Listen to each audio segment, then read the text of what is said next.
Can everyone hear me? Oh, great. Okay. Hi, welcome for coming out. I'm so happy to be here for the very first Shakespeare and Company reading that's outside. So it's officially the start of summer because that's how we measure the summer here. Already hailed by such notable writers as Deborah Levy and Chris Kraus for her intellectual rigor, her piercing humor, starkness, and the devoted mistrust of givens such as language, logic, and fiction, it's no surprise that Joanna Walsh has given us something as methodically disruptive and compulsively bittersweet as her new novel, Breakup. In the midst of an ending relationship with a more virtual than not lover, the narrator embarks on a trip across Europe. I like stations, she admits. I like places designed to be left. And so she maps out a course of departures, from Paris to Athens, Wi-Fi hotspots to sulfuric hot springs, bus routes to Barthes, Kierkegaard to chronic cyberspace. Online, offline, all transforming into point de départ, starting points to the end of love. Walsh blends the personal and the critical, challenging the borders between memory's subjectivity and storyteller's authority as the relationship splinters into penetrating essays on music, boredom, shame, photography, marriage, and art. A true original, stylist proclaims, melding travel writing and philosophy and emotion. Joanna Walsh is the author of 7 books, including the digital novel Seed, which has also been adapted for performance. Her writing has been widely published in anthologies and journals, including the Dalkey Archives Best European Fiction 2015, Granta Magazine, and Salt's Best British Short Stories 2014 and 2015. She writes criticism for The Guardian, The New Statesman, and the Times Literary Supplement.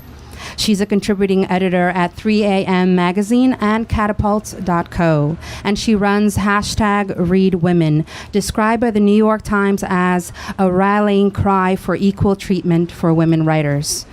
In 2017, she was awarded the UK Arts Foundation Fellowship in Literature for the manuscript for Breakup.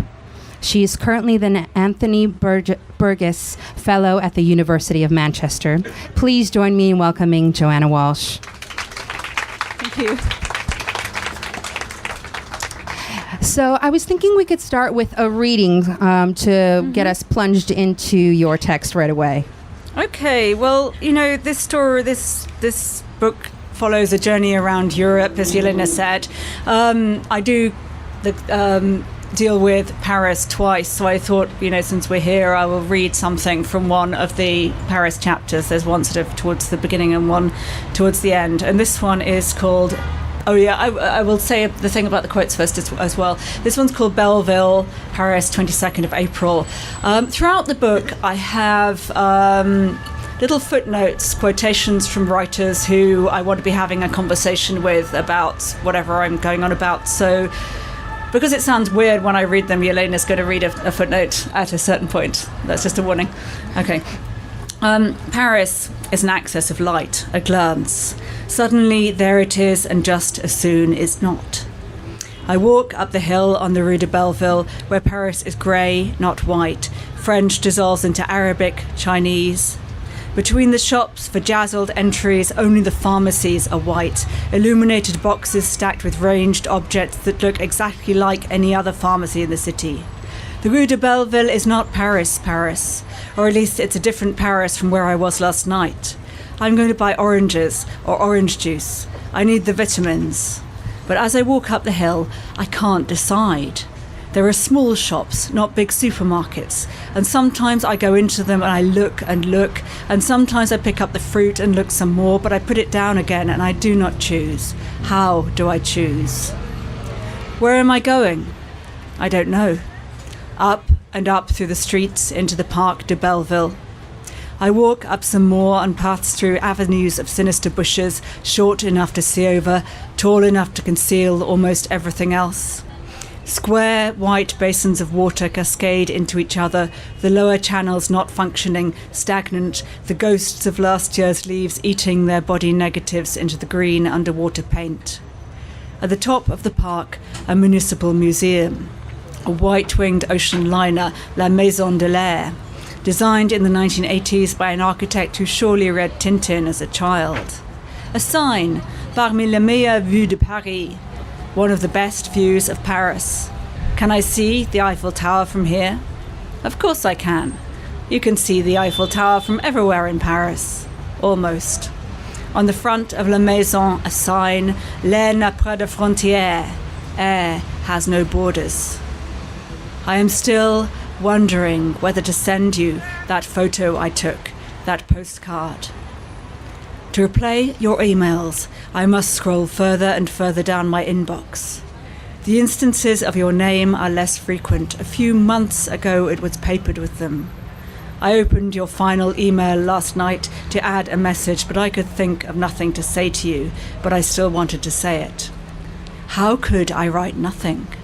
Type a space into the keyboard, press send, launch a breath of absence into thin air, an empty envelope unfolding into the paper on which the message is written. They used to make airmail paper like that, un air de rien, the French say, seems like nothing. I wanted to send it anyway. I wanted you to get the ping in the inbox, the click, the noise of nothing arriving. The message is the envelope, and I wanted you to get it. To send it is to say, weighted only by the postmark's ink, what? Wish you were here? No, not really. Perhaps I have moved. I am at liberty. See me, don't see me, but I exist still. On the side of the Maison de l'Air, a poster, touchez, sentez, écoutez l'air. Touch it, feel it, hear it. On the front of the Maison de l'Air, an ad for the permanent exhibition, à ne pas manquer, don't miss it. And beyond the Maison, in a dip behind the Parc de Belleville, I walk down the steps into the Place Henri Krasuki, named for the resistance fighter and trade unionist, where a woman is selling the communist paper, L'Humanité. Others are in polite discussion. On a wall in the neighbouring Rue Levert, graffiti, Peuple de France, prends ta liberté. People of France, claim your freedom. Liberty, freedom, to walk where we choose, to choose where we walk. Freedom to cross the hexagonal crossroads in the Place Henri Krasuki, which, like most Parisian junctions, offers 6, not 4 alternatives. The Rue Levert, the Rue de la Mer, the Rue de Cascade, Rue de Caron, Rue de la Mare again, continuing on the other side, the Rue des Envièges, or freedom not to cross, to stay. But freedom is movement, isn't it? L'air n'a pas de frontières, online, neither. Isn't she lovely? Is that you? Your voice that is now part of my head. You said before you went away, I'll see you in Prague if we're still writing. But we're not writing, so how could you be talking to me? Isn't she lovely? Do you mean L'Humanité vendor? Every Parisian is a street walker. In a city of tiny flats, women dress to be seen from the pavement. The L'Humanité vendor walks into the Place Henri Krasuki like me from the Rue des Envièges, the street of the bevirgined, alternative meanings the street of the becleaned, be emptied, be unsullied. The clothes she wears are street clothes, not a Chanel jacket. I never saw a Parisian in a Chanel jacket, but in Belleville jeans, a black perfecto unzipped, a floral scarf. Isn't she lovely? Of course she is. I see it now. I saw women for the first time through your eyes, the way men see them. A flash of leg, a curve of breasts, never the full woman. You saw them from the side, from behind, always walking away, a flick of the scarf, a toss of hair, a glance. You saw the finish, the edge, as it drops boundaryless into nothing, from the corner of your eye. In Paris, where the crossroads are hexagonal, not four-pronged, there are more corners, and you had an eye for them. Isn't she lovely? Even if she's not, some part of her always is. Choose and you'll never be satisfied. The one with the legs won't be the one with the breasts, and so on, and etc. Isn't she lovely? How can I tell? Lost in a forest of 100 breasts, 100 legs. Isn't she lovely? Of course she are. Longue, mince, en grand deuil, douleur majestueuse. Une femme passa d'une main fasteuse, soulevant, balançant les festons et l'ourlet. Baudelaire à une passante. They are crossing the road in front of me, the Parisians, in the Place Henri Kazuki. They choose their directions at the crossroads. It is an illusion. Their choice of streets is no wider than mine. They cannot choose to be older, less lovely, just as I cannot choose to be younger or more so. They may have more time, but they have no more control over their time than I do. They are at a point along the line. They can choose only to move forwards. They cannot choose to skip in time, though they presumably have more of it to come. They cannot choose not to move or to go back. For each pedestrian, there is no more than one way out. I cross the road to the rond-point of the Place Henri Kazuki. Thank you so much. Yes. Well deserved. Thank you. Just gonna put this. Here we go. And also thank you for reading the Oh, you're French welcome. I gave it my all. So I guess I want to start at the very beginning, a very appropriate place to start, at the title. So I don't know if you guys can see, but it's not just Breakup, but it's break with a punctuation period, up. Which I'm sure I'm not the first moderator to remark, but it did right away made me think of actually Kandinsky when he talks about the point in the line. I don't know if you know, but when he says the point is the ultimate and most singular union of silence and speech, and he's talking more visually the point as the beginning and the end to movement, which is the line. But here we have sort of, I guess, a visual onomatopoeia for what goes on in a relationship, which is this interplay between union and separation. And as we see, the point sort of does something to break up the word or two words into two entities and also unify them almost like an underscore. And that's a theme that is throughout the novel. So I was wondering if you could talk more about that. Well, there's definitely a reference to kind of online, to URLs, to web addresses, because the whole book is about communication online and the way that it relocates us mentally and relationally, so that our relations between each other are altered because we're always accessible and yet not necessarily physically close. I did want to call it Breakup, and my publishers did suggest at one point that I might like to lose the dot, but then it just looked kind of a little bit lame. It looked like a more conventional title, or that it could be about anything rather than something in particular. So I really wanted to retain it. It's quite cheesy as it is as well, but yeah, I wanted it. Well, I think it's, beyond the title itself, it's actually when you finish the novel and you look back at the title, the point or the punctuation actually has significance, and I don't want to give it away. I think, but it's part of the experience of reading the novel for me, and it kind of, because you talk so much about this space, the virtual space that we can't quantify, and also the space of breaking up, where you mention like where I am, where I'm not, where you are, the other where you are not, and where we are not, as the process of the breakup occurs. And it's this sort of this paradox of absence in presence of a breakup, but also in the digital age. I was wondering if you could talk about the movement of that. Yeah, well, online there is no movement. I'm fascinated by the flatness of online. It's non-hierarchical.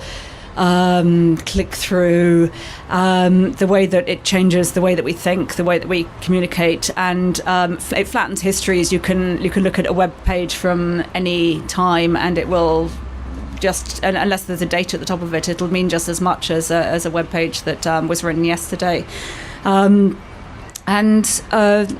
I really think, we were talking about space, is there's also the opposition in the book of online space, which seems limitless, but is also in many ways controlled and in many ways structured algorithmically. And the space of real space, the narrator takes a journey to get away from this relationship she can't get away from because it takes place in the non-space, largely of cyberspace. So there's this idea of re-establishing yourself physically in physical space, in national space as well. There's a lot about kind of being in different countries, noticing national relations, national differences, and noticing of those differences. So there's a kind of drive to rematerialize. Yeah, exactly. Well, it did really evoke the questioning about, well, what territory is when it's not necessarily quantifiable. And it reminded me of Deleuze, actually, when he talks about deterritorialization, and he says a territory doesn't exist. What exists is its movement. And you often, the narrator says, while she's traveling, she's not in any city per se, but the thing that she does admit is that she's in love. And the love is more of the voyage, the traveling of, than the actual territory of the cities or the nations. Well, I love prepositions, and prepositions are slightly differently located in every language, it seems. It's something that I've written about before, and I've been fascinated about consistently. So that kind of idea of what you're in and what you're out of, because you can be kind of, you're in cyberspace, but you're on the net, or you're online. What is your relational position to that non-quantifiable space, and also to anything you can find in it. There's a little bit about the map and the territory later on in that Paris chapter, in fact, and I was thinking not only of Deleuze but Bourges and the kind of fable of the map, which is so exactly reproduces the territory that it has to cover the entire territory in order to delineate it in a detailed enough way. Yeah, and you got a small taste of it with the quote. That's actually, the quotes are separated and they're in the margins, so they have this, they're not necessarily integrated in the text, but you have this kind of parallel reading that you're doing. So you have this sort of philosophical perspective, or this outside eye. It's not necessarily philosophical, but this outside eye that is looking upon your text as you're writing. But also what I found really interesting is this sort of like scientific method that continues or persists to try to quantify unquantifiable emotional states like longing or nostalgia. And there's a lot of really beautiful interplay between like algorithms and like shame, or so talk about those crossroads a bit. Well, I'm very interested in, I guess, affect theory, and there's this thing since about 2000 which was called the affect turn in both sciences and humanities, which is a taking more seriously or an interest in emotion and the study of emotions, and whether there can be a scientific study of emotions, but also on the literary side, on the humanities side, an attempt to take emotional states more seriously when you're thinking about writing history or studying literature. But I also wanted to talk about the quotes, because I do want, all the time I want to write, I felt that also possibly as a woman I was encouraged very strongly by various editors who've worked with me on bits of this book, because some of the book was published in various journals too, as essays, a few of them, the parts in slightly different and earlier versions. I felt that I have been encouraged to concentrate on personal experience and emotion, and that's fine, because these are things I'm absolutely interested in, definitely want to study. But the juxtaposition of thinking and feeling can be quite difficult for people to take, and they find it unusual, sometimes uncomfortable, that I want to talk about feelings in relation to, Heidegger or something. I mean, Heidegger is obviously a kind of very difficult, or he's not that difficult, but it's an unusual pairing. Whereas maybe Kierkegaard or Freud, obviously it's going to be easier. But I did want this feeling of having a dialogue with people who thought about these things before me, and I wanted to be really out there about it and not just pretend that this was personal experience. That would seem to me verging on the dishonest, as well as not exploring what I wanted to. So I've written one book that does this before and takes a different solution. I didn't want to do academic footnotes that came at the end of a chapter, because you have to keep kind of moving back and forth in the text. It disrupts the flow of reading. I also didn't want to put them within the text, because then you have to usually surround them with things like, as Freud says, and it interrupts it on a sentence level. So that's, again, it's disruptive. But I did look at, I've put sort of set them into the side of the page, which I don't know if you can see. There's some sort of little bits here. I was interested in the way that we read, again, taking inspiration from online reading, though you also find it in newspapers.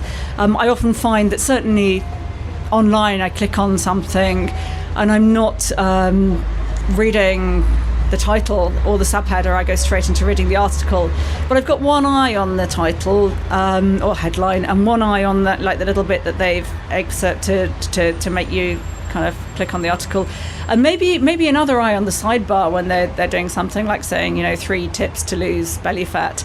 But I'm because there's something about my eye is coping with all those things simultaneously, and I think that when we're examining words on a page, we're capable of quite sophisticated forms of visual reading, which, why aren't we doing that necessarily in print all the time? We could be. Yeah, absolutely. And I think it's also something that's in it, the sort of different perspectives, different simultaneous perspectives integrated within the storytelling as well, because you have these moments where you're taking something that's that feels like it's purely emotive, and all of a sudden you switch the angle and have something that's all of a sudden very, at times even an economic perspective. And there's a part that I really love. Let me see. About like quantifying moments in time where you had like a very poignant relational moment, and so you can think about things like, oh, my summer in Paris, if that was like a quantity of time that evokes something for you, or my winter in Milan. But you say there is no unit for personal small change. There's no standard exchange rate for the personal within historic time. And so even for me, that reflection of, and also as you're traveling and you're changing all this currency, but then you're thinking about as your perspective is changing, how does that currency exchange work, Yeah. I'm always thinking about writing memory, because I always think that memory, maybe increasingly as you get older, but maybe not, but probably more in different ways, that apart from, I sort of seem always to have this three-angled approach, which is direct experience, which is often physical or emotional, experience which comes from outside you, which is usually from reading or from watching something, from having some experience from watching, from looking at some art, from reading a book, from watching the telly, anything that comes from outside you, any kind of languages particularly that invade the way that you construct yourself. And also memory, because memory changes as you grow further away from it, but it also influences the experience you're having right now, because you have a different experience of something you've eaten, if you've eaten it once before, and then if you eat it for the first time, you have kind of different expectations, different hopes, just a completely different attitude. So I'm always trying to write, taking that memory into account, and it's I really like. I'm always thinking about how to structure things, particularly around memory. And I haven't read much of Proust. I've only read volume 1 so far. But that's something that he does so brilliantly, with these nested sentences that never end, in which one. It's like you go down to a sub-level of memory and then you go down to a sub-level again. And it seems completely effortless, and you end up back with him as an adult, but you realise you've taken in all these substrata of experience, and he's just laying them out there and constructing an experience for the reader which somehow replicates the idea of being a fully grown adult who's had all these other experiences. Yeah, it actually reminded me of another quote about sort of the difficulty of pinning down and writing something that's inherently oscillating. And let me see if I can find it. Maybe when you say that, like, whenever you try to write about love, it has a change of heart. Oh, yes. Do you remember that line? Yeah. Yes. If that's maybe not the exact quote, but it was so, for me, evocative that there's an actual change of heart that's happening as you're writing about and the heart. It's probably something specifically to do with words. I'm always writing about the way words are borrowed. We didn't make them up. We're borrowing them. We're part of a culture. When we take on identify any word with ourselves, particularly closely, then we're not only borrowing our own definition of it, but if we ever use that word to someone else, then they have a slightly different understanding of it than we do. And so we have this very exciting but imperfect form of communication where everyone has some kind of agreed an agreed range of meanings, but two different people may take very different, especially when you're talking about emotions, may have very, very different takes on some of the I suppose the Venn diagram blocks of meaning within that concept that they would particularly like to associate with. Yeah, and you also have moments where the narrator's sort of trying on phrases that their ex or their lover in the process of becoming an ex has said about other women that have been slightly objectifying or maybe meant as jabs against her, but that she's trying on these phrases in her head about other women that she's seeing as she's traveling, and that sort of friction between using someone else's voice, using someone else's words in a way to get a grasp on that emotional response that they had on you the first time. Yeah, well, I guess that's that kind of John Berger thing, particularly with relation to women, that women are more likely to see to watch themselves being seen, that they're used to seeing themselves as things that are to be looked at, and that therefore they are unable to rid themselves of the image of themselves walking beside them wherever they walk. So that particular kind of thinking about, anyone can do it, of course, men do it too, but there's something particular about that way that women are described to themselves, by other people, that's endlessly fascinating to me.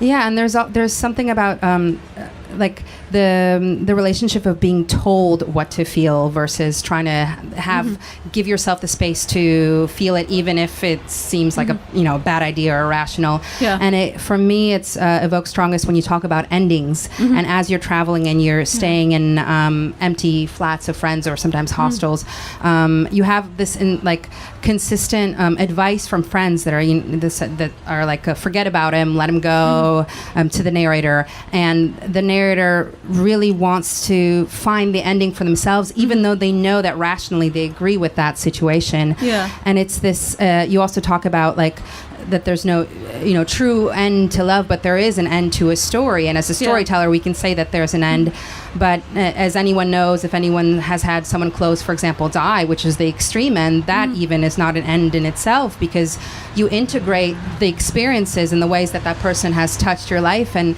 it somehow still continues to echo, and that's that need to hold that space and not let anyone take it away from you. Which is very resistant to the idea of story, to take that, which is really very interesting when you're writing something that is a book and that comes to an end.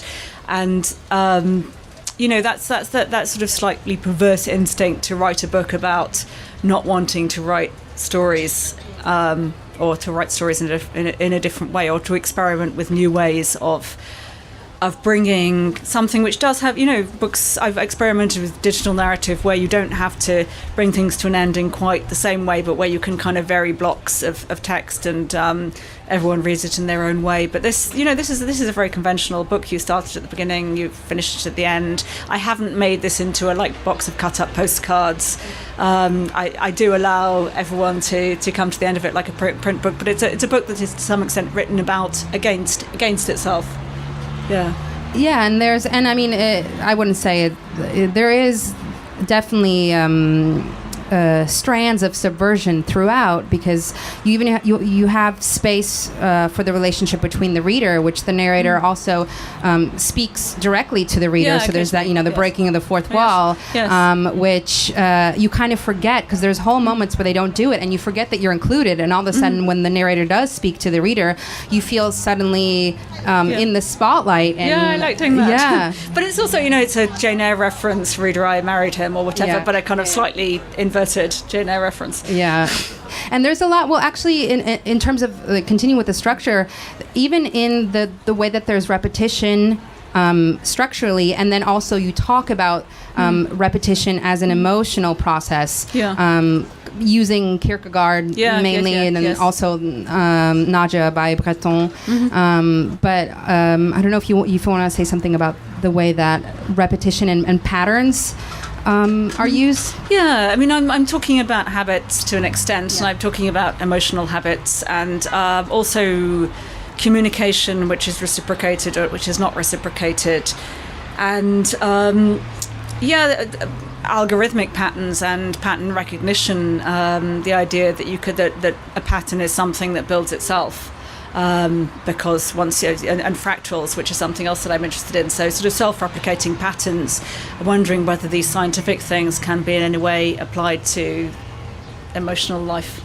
Yeah, and also, especially when we're guided by algorithms so much now, we're finding it increasingly natural to kind of to think in these ways.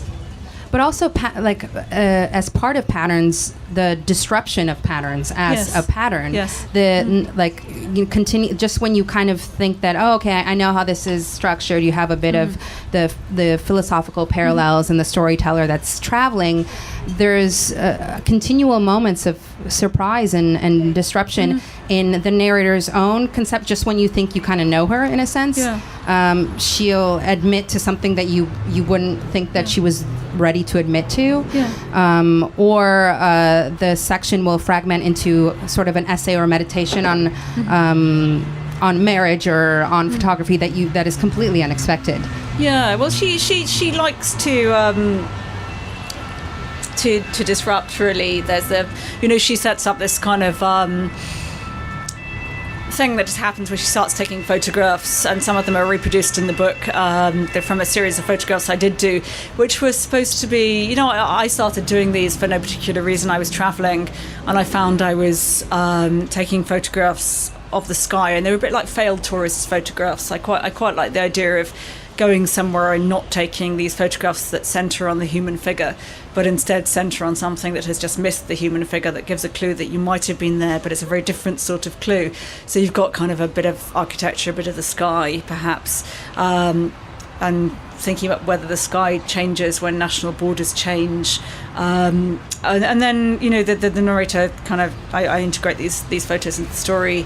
And eventually she gets sick of this aesthetic. Of course, any aesthetic can become too repetitious, too easy. But I don't know, she never quite finds another thing to do in place of that recording, which is, again is that kind of placing the body in space, and thinking about how it inhabits space and how it inhabits different countries.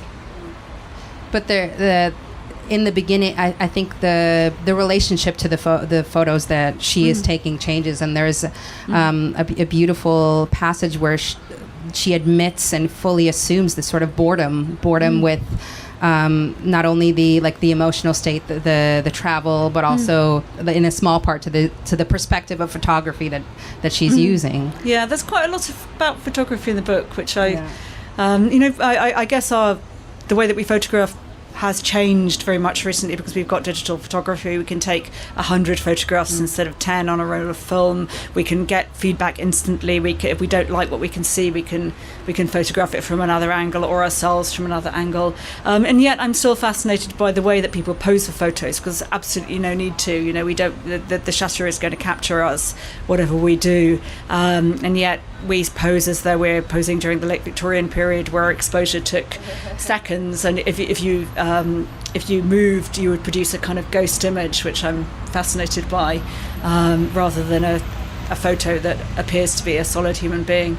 So yeah, there's a lot of photography in the book, and also I like amateurism. I'm very interested in the photographs bring out this idea of failure and amateurism and deliberate non-professionalism, deliberate kind of missing something, and what comes out from not being quite so smooth about things, or not aspiring to be. Well, on that note, I would love to hear a little bit from the end, just to give you a trajectory from point to point. Yeah. Okay. Well, this is from the last chapter. It gets very discursive, but I'm just going to read a very short bit from it. Okay. The end of love is terrible, but the end of love is sadder. I am sick that time, which does not bring love to an end, also brings love to an end. I know there will be another year, and another year after that, each repeated date papering over the last. And in the meantime, as time is mean, and as I'm not even your ex, I could try to love you unrequitedly, but I don't think unconditionally, or my love would be a gift, like love for a child, not an exchange between adults. Romantic love is a selfish condition. It demands a response which it always gets, as even the lack of response turned seamy-side by the lover is response enough. Love takes place in the conditional, which is not even a tense but a mood, twinned with the wishful thinking subjunctive. The conditional pulls the possibilities back into the past, while the subjunctive shunts the sentence forward, still hoping hopelessly for something to arrive, a heavy carriage and a failing engine, not governed by tenses that find home in clockwork time. Any sentence in this double mood bats back and forth, bypassing the present, restlessly going nowhere. No surprise, no condition is ever satisfactory for a breakup.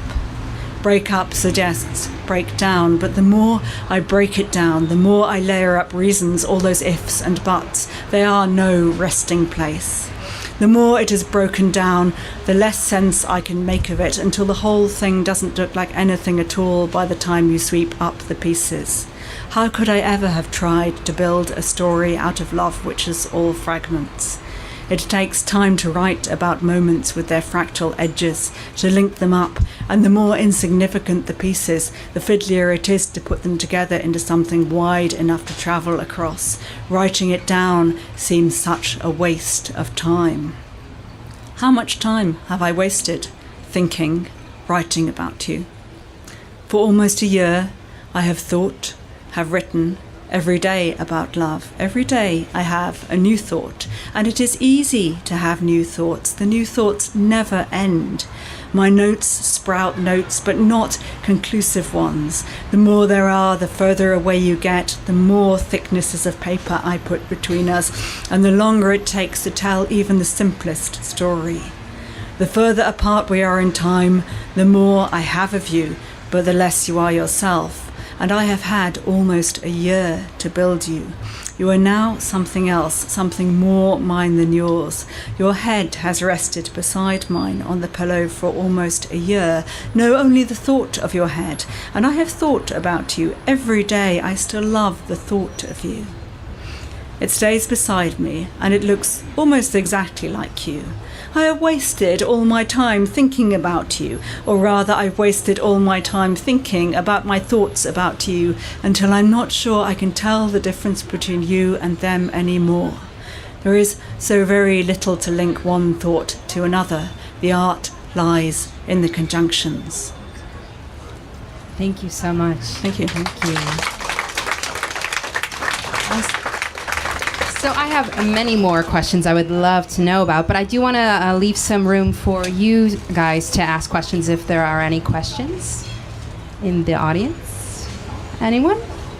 Well, I'll give you a little moment to think about it, and we'll continue chatting. And if you have a question, just raise your hand. So the one thing that actually we didn't talk about, which is quite central, is this sort of idea about modern love or love in the digital age, which often kind of is a lot of the framework of like when we talk about breakup.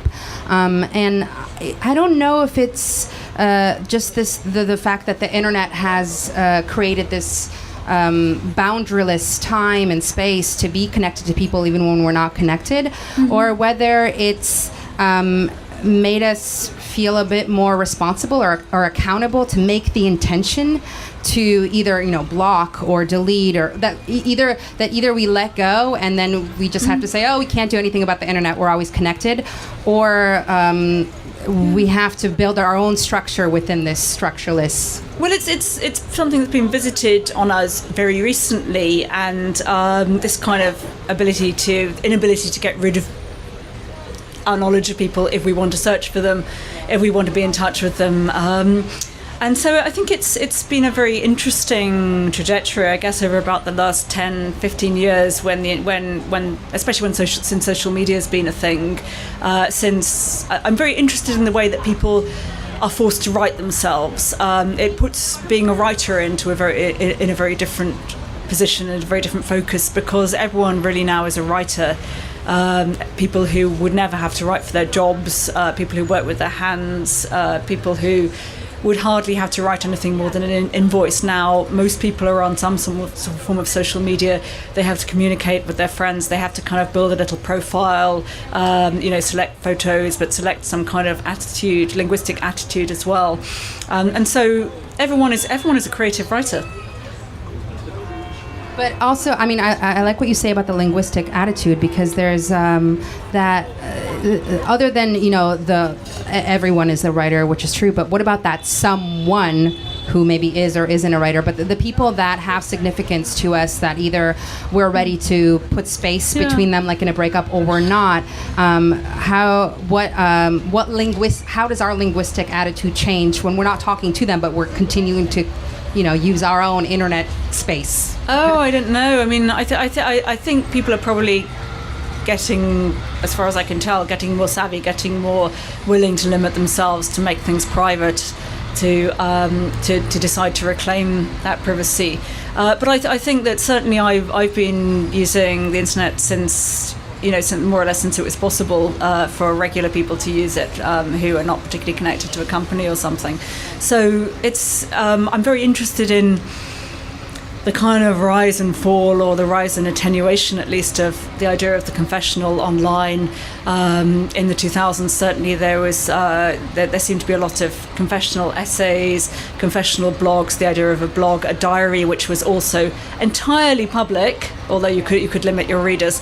That seemed to be a point at which everyone was very willing to expose themselves without necessarily thinking of the consequences. There are a few really interesting essays about this. There's one, I can't remember who wrote it, but it's at Slate magazine, maybe published about 10 years ago. I wouldn't want to hazard that. Called First Person Industrial Complex. You could still look it up, and it was about the way that magazines at the time were encouraging people to reveal themselves absolutely, completely, and with no interface of fictionality. I'm very interested in playing with this. I'm interested in playing with what's fictional and what's not fictional, and this very French in lots of ways genre of autofiction is something that becomes quite useful here. This kind of thing that people in France have been writing for, in a conservative estimate, sort of 80 years. You think of people like Marguerite Duras and Nathalie Sarraute, who wrote things very much based on their own lives, but had some kind of fictional attitude, or asked the reader to read it semi-fictionally, but not entirely. I'm fascinated by that very unsteady standpoint, which seems particularly applicable to the stuff we're doing right now. And also to be able to integrate not only like the space between fiction and nonfiction, but also the space between science and the arts, or the space between philosophy. And so it kind of goes back around this, what is fact, or what is fact when everything has to be subjective, like in love. Well, also nonfiction does ask certain things. It tends to ask a certain style of its writers. So if you're writing an essay, it tends to ask for autobiography or biography, tends to ask for a certain kind of justification that the writer might have either been a socially or politically important figure, or at least been involved in something that was considered an important event.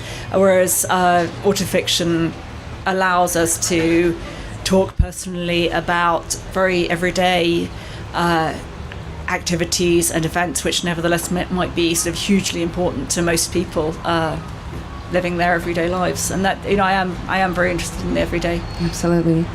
Does anyone have any? Yeah. Ooh, I have a microphone.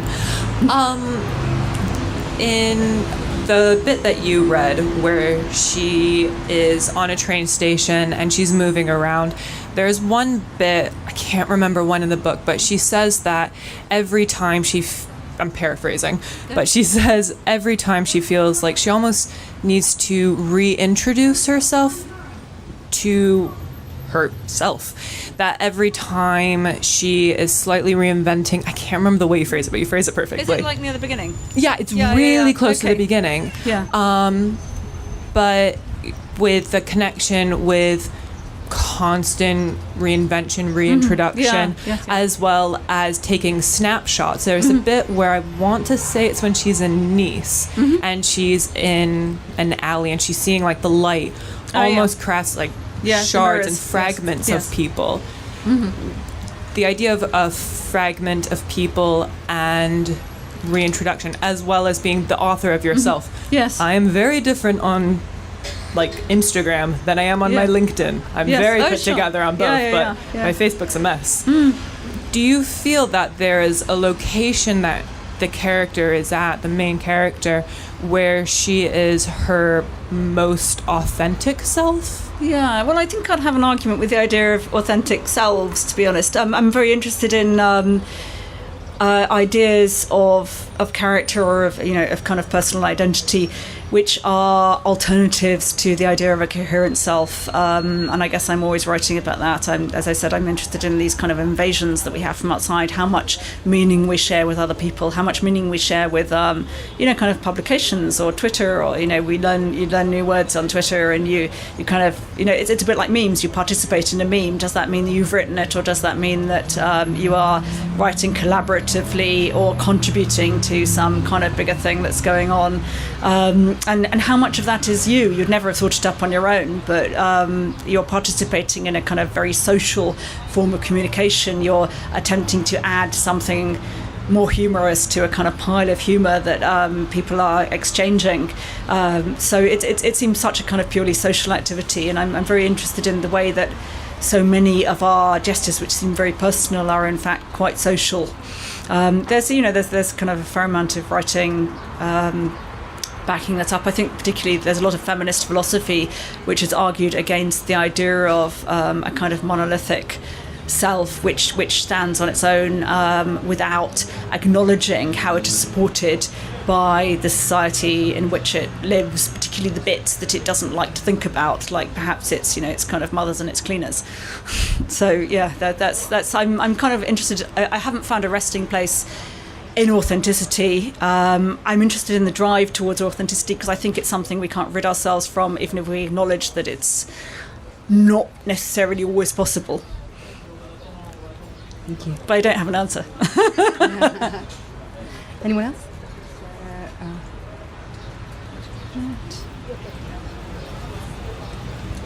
Hello. Thank you. I had a question of what you were talking about, how the kind of confessional form is changing and how that's changing how information is shared and passed on from one person to another, whereas before social media, it would be certain amounts of information would be decided when and how and what would be given to each person, and that now it's kind of happening on a larger scale, at a much wider scale. How that kind of, any fundamental shifts you think that exists in that, or effects of that? Yeah, wow, that's a massive question. Okay, right, let's think. Yeah, as I said, I just kind of sense this pulling back and or this kind of need to reframe. Certainly a sort of pulling back to kind of slightly more formal, more private. It's partly to do with kind of knowledge of data mining and so on as well. But I know that a lot of people who are, using things like WhatsApp and Signal because they are encrypted message systems, but also, like a lot of people who aren't using those but are using Facebook Private Messenger much more than using kind of the public stuff that's put on Facebook and DMs and Twitter or whatever. And I'm kind of interested that all these public message systems seem to be slightly evolving into having a private message capacity as well. Though, obviously, as we're finding, they're not quite as private as we thought they were. Yeah.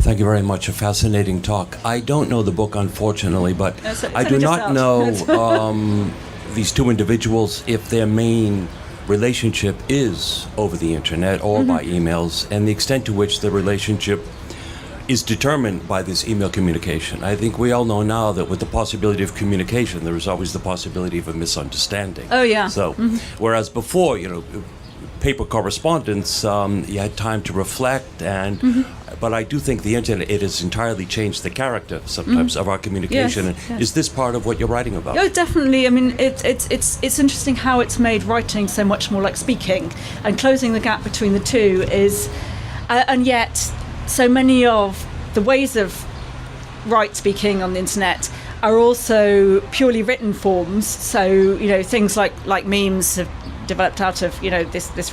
They sound like speech often, but they absolutely need the visual element. And so, sometimes you get something which sounds informal. It has the informal quality and the immediate quality of speech, but you realise it's actually something that only makes sense in writing. And I guess I'm fascinated by that. I'm fascinated by the way that the written form has gained the informal quality of speech, which it didn't have when you could only get it in print media, whether that was a letter which takes a lot of time to write and post and get to the other person, or a print book or a print newspaper article.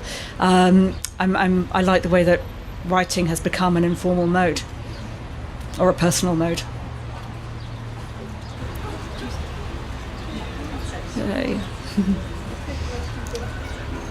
Hi, thank you so much for your wonderful books. I just wanted to draw in Vertigo in this conversation too, because your poetic descriptions of reality make Paris come alive like Mrs. Dalloway's London, and it's just such a beautiful depiction. And taking into consideration all these ideas you just mentioned, like authenticity, meaning, and all of the changes that we are experiencing in terms of the nature of communication with social media. What is the role of poetry, and what is the role of the writer within the 21st century? Yeah, that's another big one. Yeah. What should writers do? Well, of course, all writers should be doing different things. No writers should be thinking about necessarily doing the same things. I tend to think of writing as an excavative rather than a prescriptive experience. I'm very interested in taking what I've got and writing about it. I think there is a bit in this where I said that I don't choose to write about. I don't choose what I write about. I just choose whether to write about what I've got. And so I think very much of writing as an experience of examining what you've got with the tools that you have and taking it from there. I hate the idea of sitting down to write something and saying, well, I'm going to write about this, because it just doesn't work for me. I just think I often start with a very tiny point, and I think, well, okay, I want to make a note about this, and I've made a note about this, and all these things seem to be building to something, and this seems to be perhaps how they could link together. So I'm kind of very interested in. I'm not a very creative writer because to create a world is a difficult thought for me, and not something that I necessarily want to do. I want to examine the world rather than create it. There any? One more question? Yeah. Oh. First of all, I'd like to thank you again for coming out here and giving us this wonderful talk. My question has to do with a sort of generational issue of technology, because when I hear talks about that address subjects like this, I think about my interactions with people who are younger than me and people who are older than me and our different uses of technology. Mm-hmm. Like when my dad tries to communicate with me by sending me an email, I'm like, well, what are you doing? Like, or how the younger generation are moving away from Facebook towards Instagram. Yeah, sure. And so with these new technological forms, especially social media, it's often the very young, like coming out now, like 14, 13-year-olds who are moving it in one direction or the other. And so I would be really curious to know what you think, if people of older generations, people who aren't actively pushing these things in one direction or the other, are we following what the very youngest people are doing? Are we creating our own uses for the same mediums? I think anyone who has access to the technology, and of course that's a kind of big issue in itself, who can get online, who can afford to be there, and where are they? And I think that one of the things that I am heartened by is the fact that people don't strictly use these things for the purposes intended or the purposes imagined. We're not all controlled by algorithms. We're often kind of also influencing them. It's difficult, obviously. But then the phone was the same thing, and television is the same thing. You can only, it's a more user influenced. Most online apps are more user influenced, at least, but than those. I don't necessarily see that it's always the very young who are creating new ways of using these things, but they just might be more fashionable and visible. I think that's another way in which the internet flattens experience, or makes experience less like a kind of a peak of something, and more like lots of dots, a sort of dot graph rather than a line graph. It probably has like lots of little concentrated bursts of activity in different ways. But that's a big question that's kind of like outside my experience because my work is less of a survey than a kind of account, a personal account of usage, which is probably one of many, and can be read alongside many others. Absolutely. And sometimes the older generation finds very innovative uses of things, like the way that my parents, who are from the Soviet Union, as am I, use the email is sometimes very surprising to me, where they decide to use everything in the like empty text, but like the whole letter in the title. Or so I think it's also everyone is grappling with, like, consciously or unconsciously, with how to use these tools. And it's interesting because that, just to point out that we're not only with technology, but we're still doing that also with novels, and I think Breakup is a great evidence to that there's still a lot to be done, and there's a lot to be questioned about printed format, let alone so.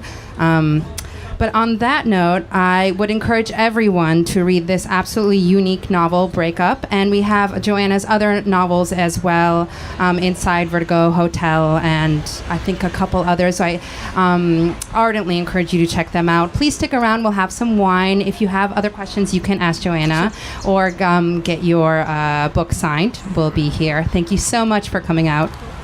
Thank you. Thank you, Joanna. Thanks.